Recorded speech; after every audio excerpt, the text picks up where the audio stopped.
Pues buenos días, hoy toca eso, el síndrome de compresión del nervio cubital. Y bueno, vamos a empezar con una introducción acerca de los síndromes compresivos en general. Cuando se comprime un nervio, los primeros cambios que se producen es un fallo en la barrera hematonerviosa que va a dar lugar a un edema endoneural y como consecuencia un engrosamiento del tejido conectivo. Este aumento de la presión endoneural va a provocar cambios en la microvascularización de los nervios y va a aumentar la sensibilidad del nervio a la isquemia. Como consecuencia, si se mantiene la compresión, se va a producir una desmielinización localizada, posteriormente una desmielinización difusa y ya finalmente una degeneración axonal. Los síntomas sensitivos que se producen van a ir paralelos a estos cambios histiopatológicos, comenzando con parestesias intermitentes o dolor y progresando hacia una hipoestesia persistente. En fases finales también se pueden producir debilidades musculares, incluso parálisis musculares y atrofia de la musculatura.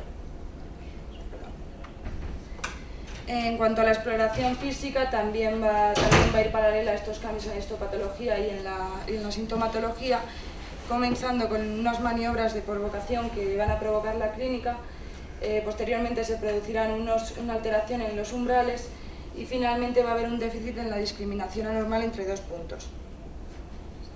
Todos estos cambios van a ser dosis dependientes y van a ir progresando a medida que aumenta la fuerza de la compresión o el tiempo de la compresión. Seddon en 1943 hizo una clasificación en tres grupos de los nervios. El tipo de las lesiones de los nervios, el tipo más leve sería la neuropraxia, que únicamente consiste en un bloqueo temporal de la conducción debido a una isquemia transitoria en el nervio o a una lesión que afecta únicamente a la vaina de mielina. En el segundo grado sería la axonotmesis, en la cual ya tenemos una interrupción de la continuidad axonal que puede afectar más o menos a las envolturas que rodean al nervio. Y finalmente tenemos la neurotmesis, que ya consistiría en la sección completa del tronco nervioso. Posteriormente, Sunderland extendió esta clasificación a 5 grados. El primer grado sería la neuropraxia tal cual, sin cambio, según la describió Seddon, en el cual, como únicamente se lesiona la vaina de mielina, va a haber una recuperación completa en semanas o meses, dependiendo de la lesión. El segundo grado ya consistiría en una lesión axonal en la cual no están afectadas las envolturas del nervio, con lo cual, como tenemos el endoneuro intacto, el nervio se va a recuperar de forma completa a lo largo de su recorrido original. El tercer grado sería ya una lesión axonal asociada a una lesión en el endoneuro, con lo cual la regeneración espontánea va a ser incompleta porque se va a formar fibrosis interfascicular que va a evitarla. El cuarto grado también incluiría una lesión del perineuro, con lo cual lo único que mantiene intacto es el epineuro y hay un mayor grado de degeneración y de fibrosis, con lo cual la regeneración espontánea no va a ser satisfactoria. Y finalmente el quinto grado se correspondería con la neurotmesis, es decir, con la sección del tronco nervioso completo, con lo cual nunca va a haber regeneración sin cirugía. Posteriormente McKinnon agregó un sexto grado en el cual consiste en lesiones de múltiples grados dentro de un mismo nervio. Y bueno, ahora nos vamos a poner ya con el cubital. Yo creo que para entender bien las zonas de compresión y la clínica que nos va a dar hay que conocer bien la anatomía y la inervación motora y sensitiva del nervio. Bueno, el nervio cubital se origina en las raíces C8 y T1 y va a ser la rama terminal del fascículo medial del plexo braquial. Posteriormente va a descender por la cara interna del brazo en una situación posteromedial a la arteria braquial y aproximadamente a unos 10 centímetros del epicóndilo medial se va a dirigir en una dirección posterior atravesando el septo intermuscular medial y emergiendo bajo la arcada de Struders. Posteriormente, ya en el codo, va a ir por el canal epitrócleo-craneano y posteriormente se va a introducir en el túnel cubital entre las dos cabezas del cubital anterior y tapado por el ligamento de Osborne. Posteriormente, ya en el antebrazo, inicialmente va a ir entre estas dos cabezas del cubital anterior y posteriormente se va a situar entre el cubital anterior y el flexor profundo de los dedos. En cuanto a la inervación motora a nivel del antebrazo, va a dar ramas para la porción medial del flexor profundo de los dedos, para los tendones que van hacia el cuarto, quinto y dedo y a menudo también hacia el tercero, y para el cubital anterior. Y en la parte distal del antebrazo va a dar dos ramas sensitivas. La primera es el ramo dorsal, que nos va a inervar la región dorsomedial de la mano y el quinto dedo y mitad del cuarto, y después la rama palmar, que nos va a inervar la región en la palma, la zona de la región hipotenar. Posteriormente el nervio va a atravesar el canal de Bouillon junto con la arteria cubital y más o menos en el borde distal del pisiforme se va a dividir en sus dos ramas terminales. La primera de estas ramas es la rama sensitiva superficial, que se va a dirigir hacia la zona cubital. Inicialmente va a dar ramas motoras para el palmar corto y finalmente va a terminar en los nervios digitales comunes y propios, que van a inervar el quinto dedo y la mitad cubital del cuarto. Y por otro lado, la rama motora profunda va a atravesar el flexor corto del meñique y se va a dirigir bajo los tendones flexores profundos hacia la eminencia tenar. Va a inervar los músculos de la región hipotenar, el aductor, el flexor corto y el oponente del meñique, la mayor parte de los músculos intrínsecos, tanto los interóseos dorsales como palmares, y los lumbricales tercero y cuarto. El primero y el segundo no los va a inervar, los va a inervar el mediano. Y finalmente en la región tenar va a inervar el aductor del pulgar y la cabeza profunda del flexor corto del pulgar.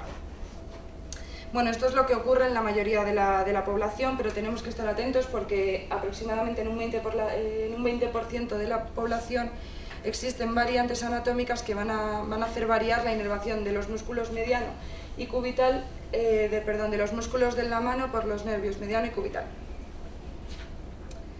Y bueno, en cuanto a la clínica que se va a producir cuando se lesiona un nervio, los cambios van a comenzar, como hemos dicho, por parestesias intermitentes y van a ir progresando hacia hipoestesia y anestesia en el territorio inervado por el cubital, que en este caso es la cara palmar de la mano y los dedos cuarto, la mitad cubital y el quinto.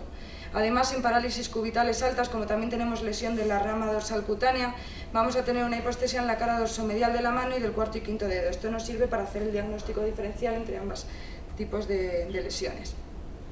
Y bueno, en cuanto a los cambios motores, lo normal es que estos se produzcan con las secciones traumáticas de los nervios. Es raro que se produzcan en los síndromes compresivos, pero sí es verdad que si una compresión se mantiene durante mucho tiempo o con compresiones de gran tamaño sí que se pueden producir. Entonces vamos a ver ahora los síntomas, la exploración motora que nos puede ayudar a diagnosticar una lesión del nervio cubital. Bueno, uno de los síntomas más característicos es la garra cubital, por lesión de los interóseos y de los lumbricales tercero y cuarto, que consiste en una hiperextensión de las metacarpofalángicas y una flexión de las interfalángicas, sobre todo del cuarto y quinto dedo, aunque también se puede producir algo en el tercero. En algunos de estos pacientes, además, vamos a observar el signo de André Thomas, que consiste en que estos pacientes, con el fin de conseguir un efecto tenodesis de los extensores, lo que hacen es flexionar la muñeca, de forma que al final se agrava más la garra cubital. Otra de las funciones de la musculatura intrínseca es la acción integradora de proximal a distal, o lo que se conoce como movimiento de rodamiento o rolling, que consiste en que cuando nosotros vamos a coger un objeto, por acción de los interóseos y de los lumbricales, lo primero que flexionamos es la metacarpofalángica y vamos progresando flexionando hacia distal. En estos pacientes que tienen lesión de la musculatura intrínseca se pierde esta acción integradora y se produce al contrario por acción del flexor. Se empieza flexionando de distal a proximal, de forma que estos pacientes muchas veces refieren que no son capaces de coger cosas o que las cosas se les escapan de las manos. Además podemos tener una atrofia de la musculatura a nivel de la región hipotenar y a nivel de la región intermetacarpiana.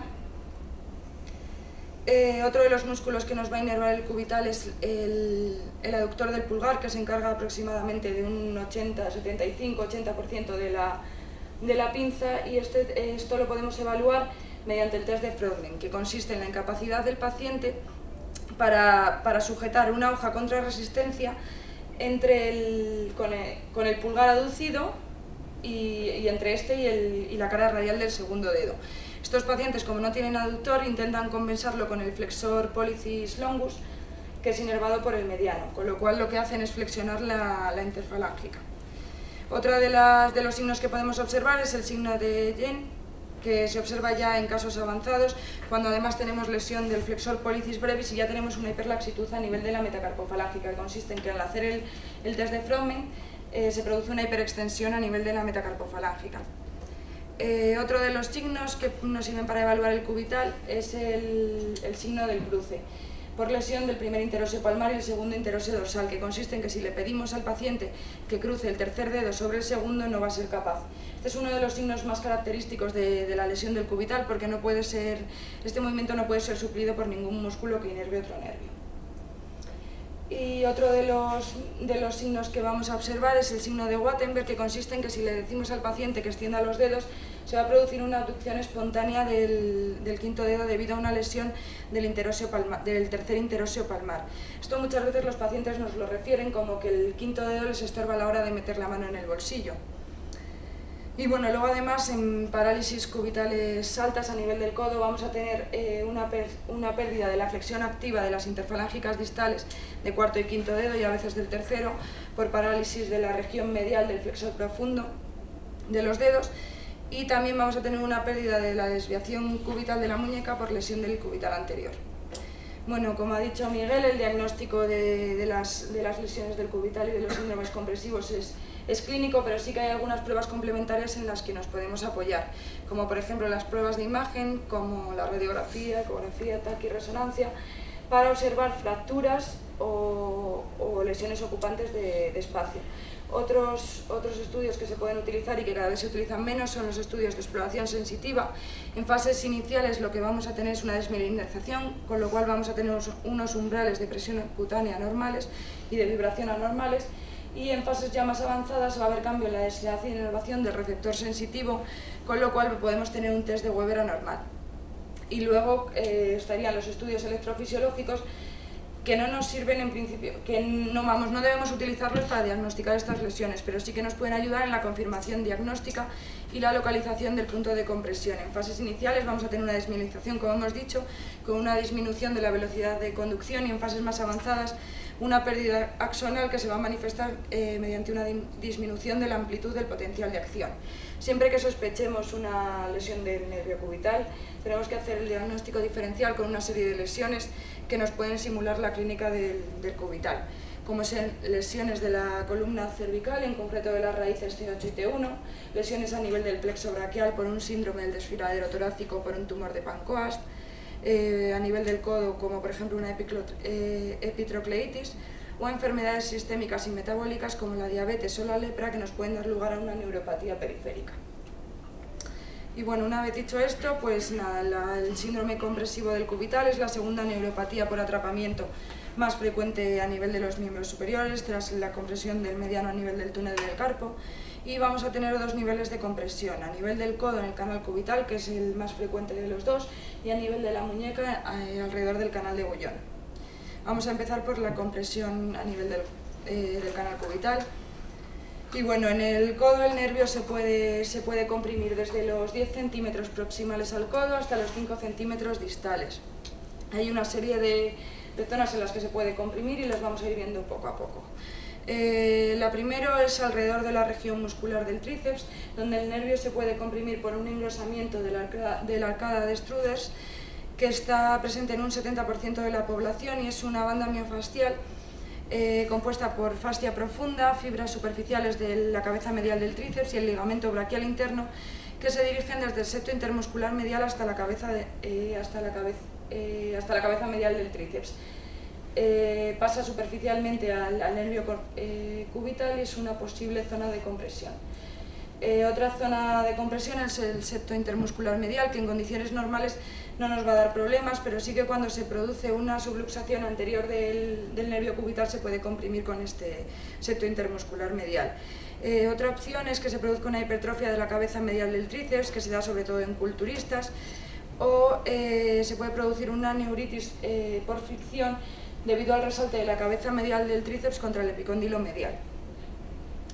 Otra de las zonas de posible compresión es alrededor de la epitróclea, y esto se va a producir en pacientes que presentan una deformidad en valgo, secundaria por ejemplo a una lesión fisaria o una consolidación viciosa de una fractura supracondilia en la infancia, o en pacientes con una inestabilidad crónica de codo.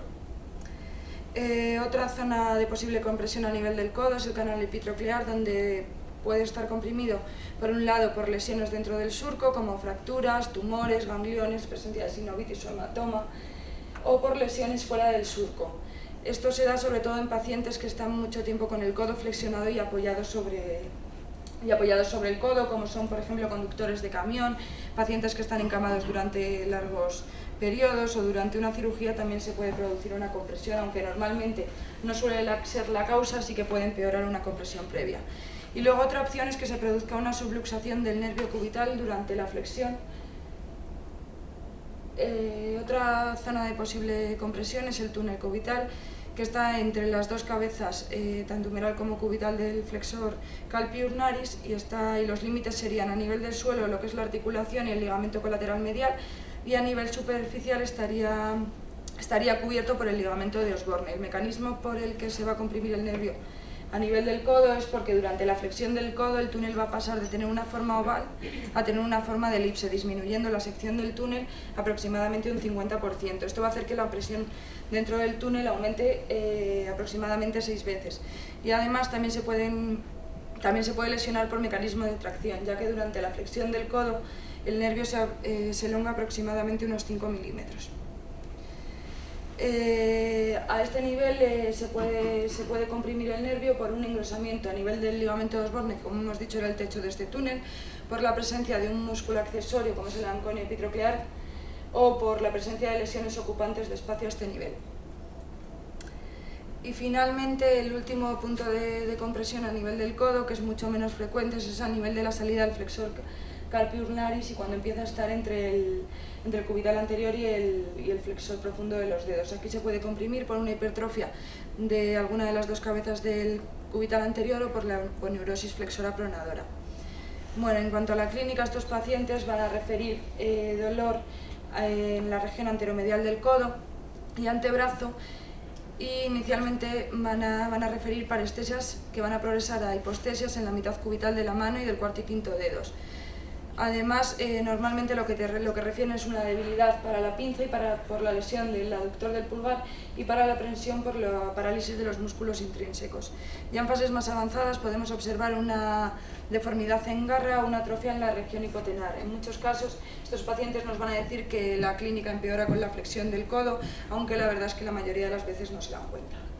En cuanto a la exploración física, debemos buscar la presencia de masas, debemos palpar siempre el nervio cubital durante la flexión y la extensión para descartar una subluxación del mismo, y hay una serie de maniobras que nos pueden reproducir la clínica, como son la percusión del nervio a nivel de su trayecto, la presión directa sobre el nervio o el test de flexión del codo, que consiste en mantener el codo flexionado y la muñeca en extensión durante 1 minuto, y hay quien dice que hasta 3.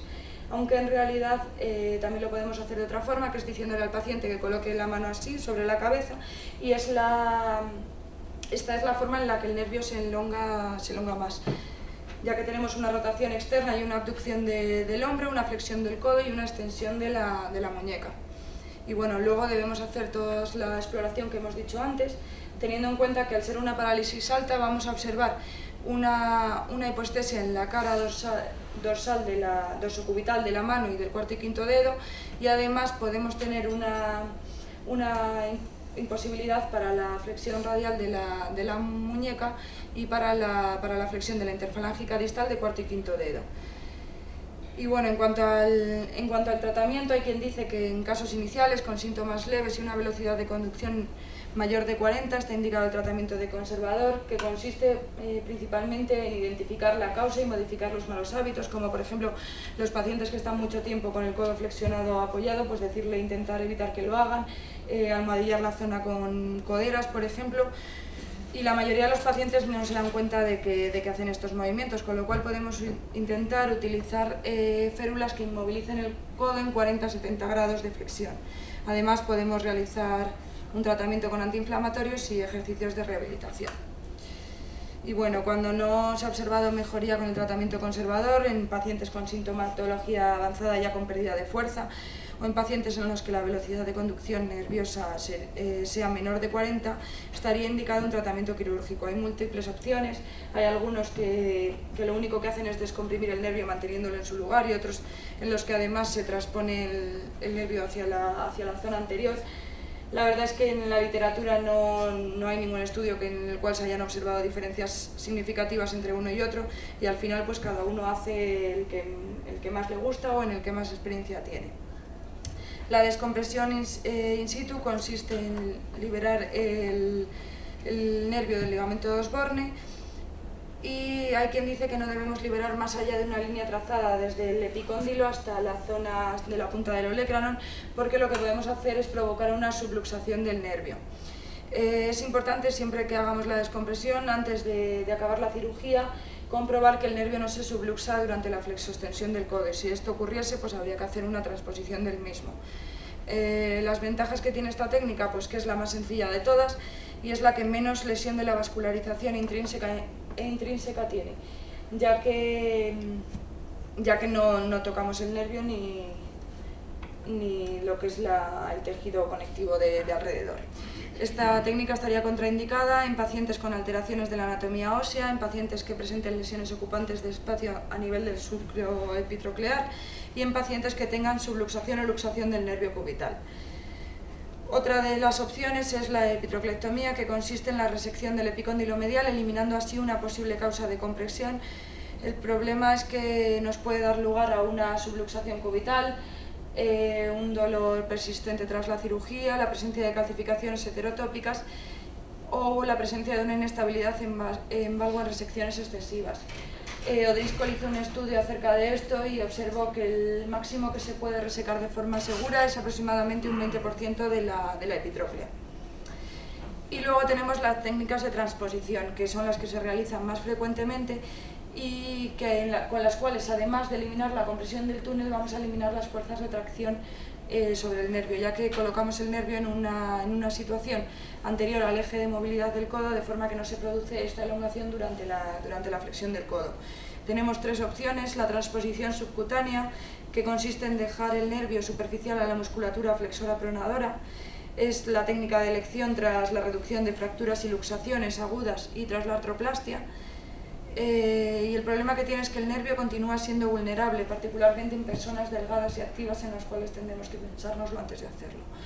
Otra de las opciones es la transposición intramuscular, en la cual vamos a colocar el nervio dentro de la musculatura flexora pronadora. Los defensores de esta técnica dicen que esta es la que nos deja el nervio en un trayecto más recto, y la principal desventaja que presentan es que es la formación de fibrosis cicatricial, que nos puede originar una nueva zona de compresión del nervio. Y finalmente tenemos la transposición submuscular, en la cual colocamos el nervio bajo la musculatura flexora pronadora. Las ventajas que tienen es que se revisan y liberan las 5 zonas de potencial compresión y que nos va a ofrecer una buena protección frente a fuerzas externas. Y las principales desventajas es que es técnicamente más demandante y que requiere una inmovilización posquirúrgica para la cicatrización de la musculatura. Más recientemente se ha introducido la descompresión endoscópica con el fin de utilizar una disección más limitada, con lo cual disminuir la morbilidad y el dolor posoperatorio. En los estudios se ha observado unos resultados similares a las técnicas abiertas, aunque según refieren hay un menor índice de recurrencia. Y bueno, en cuanto a las complicaciones de todas estas técnicas, pues la principal es la lesión del nervio cutáneo antebraquial medial, que nos puede dar lugar a un neuroma, a una cicatriz dolorosa. Este nervio pasa a lo largo del campo quirúrgico, con lo cual es fácil lesionarlo. La subluxación del nervio cubital, sobre todo como complicación, como hemos dicho, de la descompresión simple. La presencia de síntomas recurrentes. Cuando nos ocurra esto debemos sospechar que o nos hemos dejado algún sitio sin descomprimir o que al transponer el nervio hemos originado una segunda zona de compresión, formando una cuerda de arco con el nervio a nivel proximal o a nivel distal. En los casos en los que esto ocurra, lo que estaría indicado sería la nueva exploración de los 5 sitios potenciales de compresión y realizar una transposición submuscular del nervio. Y por último, la lesión del ligamento colateral medial, que se puede dar como complicación en la epitroclectomía o en la transposición submuscular por lesión del ligamento colateral medial. Y bueno, ya para terminar, la compresión a nivel del canal de Guyon, que como hemos dicho es mucho menos frecuente. Bueno, el canal de Guyon es un túnel por el que pasan el nervio y la arteria cubital. Entre medias del pisiforme y el gancho del ganchoso, el suelo de este túnel sería el ligamento anular del carpo y el techo una expansión que da que es el ligamento volar del carpo. Y más distalmente se encuentra el músculo palmar corto. Bueno, hay múltiples etiologías. Siempre que tengamos una compresión del cubital a nivel del canal de Bouillon, debemos sospechar que hay alguna lesión ocupante de espacio o la presencia de algún músculo anormal. Lo más frecuente es que se deban a gangliones, aunque también puede ser debido a un pseudoaneurisma de la arteria cubital, anomalías anatómicas musculares, ligamentosas u óseas, a fracturas, sobre todo del gancho ganchoso del pisiforme, aunque también del tercio distal del radio por la presencia de un edema postraumático simple, y luego otras más raras como tumores, artritis inflamatorias y el túnel del carpo. Otra opción es por la que también se ha visto que se puede producir es por la presencia de microtraumatismos repetitivos, sobre todo por movimientos de vibración. Esto se ha visto en pacientes que utilizan martillos neumáticos, es lo que se conoce el síndrome del martillo hipotenar, y consiste en la presencia de una trombosis de la arteria cubital. También se ha visto algo similar en ciclistas que además de estar sometidos a la vibración, apoyan la mano justo sobre la zona de la región hipotenar. Gross y Gelberman hicieron una clasificación anatómica de estas lesiones, lo dividieron en 3 zonas. La zona 1, que sería proximal a la bifurcación, en la cual lo más frecuente son la presencia de gangliones y fracturas del gancho del ganchoso. Las compresiones en esta zona nos va a dar lugar a una clínica mixta, motora y sensitiva. La zona 2, que es la zona que rodea la rama motora profunda, en la cual también las causas más frecuentes van a ser los gangliones y las fracturas del gancho del ganchoso. Y en este caso lo que vamos a tener es una clínica motora pura. Y finalmente la zona 3, que sería la que rodea a la rama sensitiva superficial y que nos va a dar una clínica sensitiva. Las causas más frecuentes de compresión a este nivel son las trombosis o aneurisma de la arteria cubital o la presencia de músculos aberrantes. En cuanto a la clínica, como hemos dicho, los pacientes, la clínica es básicamente la misma. Lo único que en estos pacientes no vamos a tener ni una parálisis para la desviación cubital de la muñeca, ni una imposibilidad para la flexión de la falange distal del cuarto y quinto dedo. Y además vamos a mantener la sensibilidad en la zona del dorso de la mano, ya que la rama sensitiva dorsal se mantiene intacta. En estos pacientes es importante, siempre debemos palpar los pulsos cubital y radial y hacer un test de Allen para ver cómo está la permeabilidad de la arteria cubital. Además también van a tener, si percutimos el nervio en esa zona, nos puede reproducir la clínica, cuál sería un test de Tinel positivo. En cuanto a las pruebas complementarias, aquí sí que estaría indicado en la mayoría de los casos hacer pruebas de imagen para valorar la presencia de alguna fractura en los huesos del carpo o de alguna lesión ocupante de espacio. En casos en los que sospechemos una lesión de la arteria cubital podríamos realizar un estudio Doppler y luego el electromiograma, que como hemos dicho nos ayuda a localizar y a confirmar el diagnóstico. En cuanto al tratamiento, hay quien utiliza el tratamiento conservador, pero sobre todo se utilizaría en pacientes en los que no tendríamos una lesión identificable. Consiste nuevamente en la modificación de los hábitos. Se puede inmovilizar al paciente con una férula durante 4 o 6 semanas, utilizar antiinflamatorios y realizar rehabilitación. Y en cuanto al tratamiento quirúrgico, estaría indicado en todos los pacientes refractarios o tratamiento conservador y en pacientes que tengan lesiones anatómicas documentadas. El objetivo es doble. Inicialmente debemos descomprimir el nervio, debemos liberar tanto la rama mixta como las ramas sensitivas y motora. Y el segundo objetivo es eliminar la causa de la compresión. Por ejemplo, en pacientes que tengan quistes sinoviales debemos resecarlos desde el pedículo hasta su base de implantación. En fracturas y luxaciones, realizar la reducción de las mismas, o en casos de fracturas del gancho del ganchoso directamente podemos realizar su exéresis. En lesiones de la arteria cubital, resecar el trayecto que está lesionado y está en controversia si se debe restituir o no la continuidad de la misma. Y bueno, en pacientes que tengan síndrome del túnel del carpo, al cual se asocia algunas veces, no hace falta hacer todo esto. Normalmente suele ser suficiente con liberar el túnel carpiano. Y bueno, pues nada, para concluir, la neuropatía cubital es la segunda neuropatía más frecuente en el miembro superior. El diagnóstico es clínico, pudiéndonos apoyar en las pruebas complementarias para confirmar el diagnóstico y localizar el punto y la causa de la compresión. Debemos descartar siempre patología a nivel de la columna cervical, plexo-braquial y otras neuropatías periféricas que cursen con una clínica similar. La presencia de hipoestesia en la cara dorsal de la mano y en la parálisis del cubital anterior o del flexor profundo de los dedos debemos sospechar una parálisis cubital alta. En el caso de compresión a nivel del canal de Bouillon debemos sospechar siempre una lesión extrínseca y en fases iniciales puede estar indicado el tratamiento conservador, siendo el tratamiento quirúrgico de elección en todos aquellos pacientes que presenten una neuropatía moderada o severa y en aquellos en los que la compresión sea debida a una causa extrínseca.